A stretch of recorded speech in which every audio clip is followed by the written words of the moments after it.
आज हम consumer protection act 2019 के रिगार्डिंग बात करेंगे।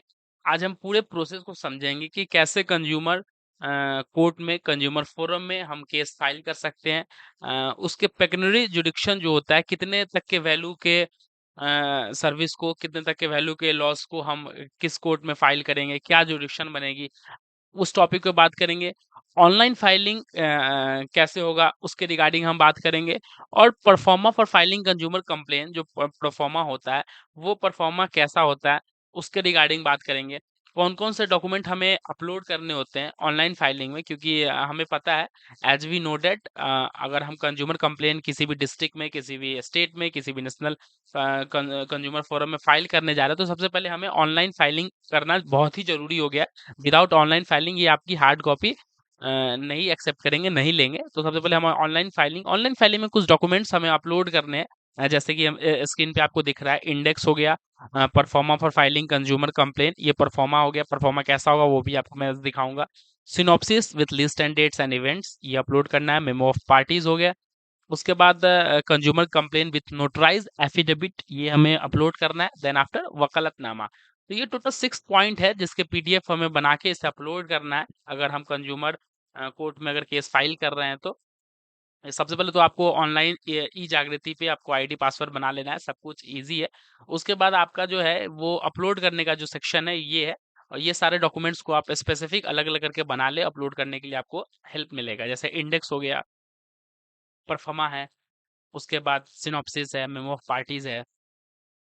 देन आफ्टर जो आपका कंप्लेन है वो हो गया, नोटराइज होना चाहिए एफिडेविट। उसके बाद वकालतनामा हो गया।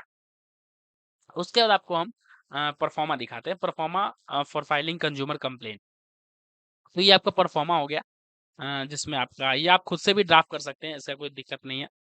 जैसे कंप्लेन का पूरा डिटेल आ जाएगा, कितने तक के अमाउंट का वो वैल्यूएशन था वो हो जाएगा। उसके बाद टोटल कंसिडरेशन अमाउंट जो भी आपको ये पे किए हैं वो सारे डिटेल आप लिख दीजिए, किस सेक्शन में आप फाइल कर रहे हैं, स्पेसिफिक सेक्शन उसको आप मेंशन कर दीजिए। Date of cause of action कब हुआ था ये डेट होना चाहिए। कोई डिले है तो डिले मेंशन होना चाहिए, कितने दिन का डिले है। इसका जो लिमिटेशन पीरियड होता है वो सेक्शन 69 आपका अगर पढ़ेंगे कंज्यूमर प्रोटेक्शन एक्ट, तो उसमें लिमिटेशन पीरियड दिया गया है जो कि 2 साल तक का दिया गया है, कि आपका जो भी कॉज ऑफ एक्शन अराइज होता है उसके 2 साल तक आप केस को फाइल कर सकते हैं। अगर उसके बाद अगर आप कर रहे हैं तो कंडोलेंस ऑफ डिले आप लगाएंगे उसमें, क्यों उसका डिटेल देंगे कि क्यों आप कंडोलेंस ऑफ डिले लगा रहे हैं, क्या रीजन था लेट होने का, ये सारा इसमें मेंशन करेंगे ये सारे पॉइंट को। तो ये परफॉर्मा हो गया आपका, इसमें नेम, एड्रेस, टेलीफोन नंबर सब आपका रहेगा। तो ये परफॉर्मा हमें अपलोड करना है। देन आफ्टर हम अब जुडिक्शन के रिगार्डिंग बात करेंगे, जो मेनली लॉ क्या कहता है जुडिक्शन के रिगार्डिंग, उस लॉ को हम पढ़ेंगे।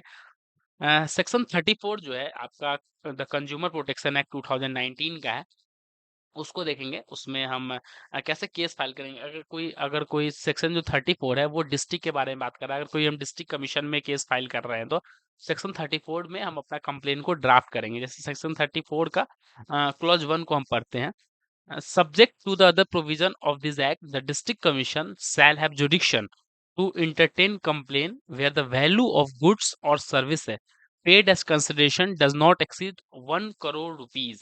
मतलब कि अगर हमारा जो कंसिडरेशन अमाउंट है, जो हमारा जो वैल्यू है गुड्स का, सर्विसेज का, उसके जो हमने पेड किया कंसिडरेशन, वो हमारा 1 करोड़ से ऊपर नहीं होनी चाहिए। मतलब कि अप टू 1 करोड़ रुपीज हम डिस्ट्रिक्ट कंज्यूमर फोरम में अपना केस फाइल कर सकते हैं सेक्शन 34 क्लॉज 1 के तहत। उसके बाद आपका जो ये अब हम पढ़ते हैं कि कौन कौन लोग मतलब कहाँ पे हम कौन से डिस्ट्रिक्ट कमीशन में हम फाइल करना पड़ेगा अपने केस को। तो सेक्शन 2 में इसके बारे में बताया गया, 34 के सेक्शन 2 में। सबसे पहले तो हमने समझ गया 34 क्लॉज 1 में हमारा अगर 1 करोड़ से नीचे का कोई भी वैल्यू है, तो हम 1 करोड़ से नीचे अगर है, ये 2020 अमेंडमेंट नोटिफिकेशन के तहत आया था। ये पहले 50 लाख ही थे, लेकिन इसको बढ़ा के 1 करोड़ कर दिया गया। अब डिस्ट्रिक्ट में आप 1 करोड़ तक के वैल्यूएशन को आप फाइल कर सकते हैं केस को। सेकंड पॉइंट ये कह रहा है, second clause, a complaint shall be instituted in district commission within the local limit of host jurisdiction, अपने जुडिक्शन के अकॉर्डिंग। जैसे कि पहला 2 clause A, the opposite party और each of the opposite party where there are more than one at the time of institution of the complaint ordinarily resides or carry a business or has branch office or personally work for gain। तो मतलब जहाँ पे वो opposite party का या तो उसका आपका रिसाइड जहाँ पे वो रह रहा है अपोजिट पार्टी, या तो वो अपना बिजनेस रन कर रहा है, आप वहाँ पे केस फाइल कर सकते हैं, उसको आप जुडिक्शन बना सकते हैं 34 क्लॉज 2 क्लॉज ए के अंदर। उसके बाद बी अगर पढ़ रहे हैं हम, any of the opposite party, मतलब कोई भी एक opposite party where there are more than one, एक से ज्यादा, at the time of the institution of the complaint actually and voluntary resides और carry on business has branch office और personally work for gain provided in such case permission of the district commission is given. तो यही बात कहा गया कि जैसे कि any of the opposite party where there more than one at the time of institution of complaint actually and voluntary reside और carry a business, कोई भी रह रहा हो या तो बिजनेस रन कर रहा हो जब आप कंप्लेन फाइल कर रहे हो तो, या आप जिस समय आपका more than one at the time of institution of the complaint voluntary reside business और ब्रांच ऑफिस, मतलब कि एक तरह से समझिए कि ये पॉइंट ए और बी ये कह रहा है कि अपोजिट पार्टी जहाँ पे या तो बिजनेस अपना रन कर रहा है या तो वो वहाँ पे रह रहा है, उस एड्रेस को भी आप जुडिक्शन बना सकते हैं। जो सी है वो है द कॉज ऑफ एक्शन होनली और इन पार्ट एराइजेज, या जहाँ पे आपका कॉज ऑफ एक्शन एराइजेज हुआ वो उसको भी आप बना सकते हैं अपना जुडिक्शन, वहां के भी डिस्ट्रिक्ट कोर्ट में आप केस फाइल कर सकते हैं।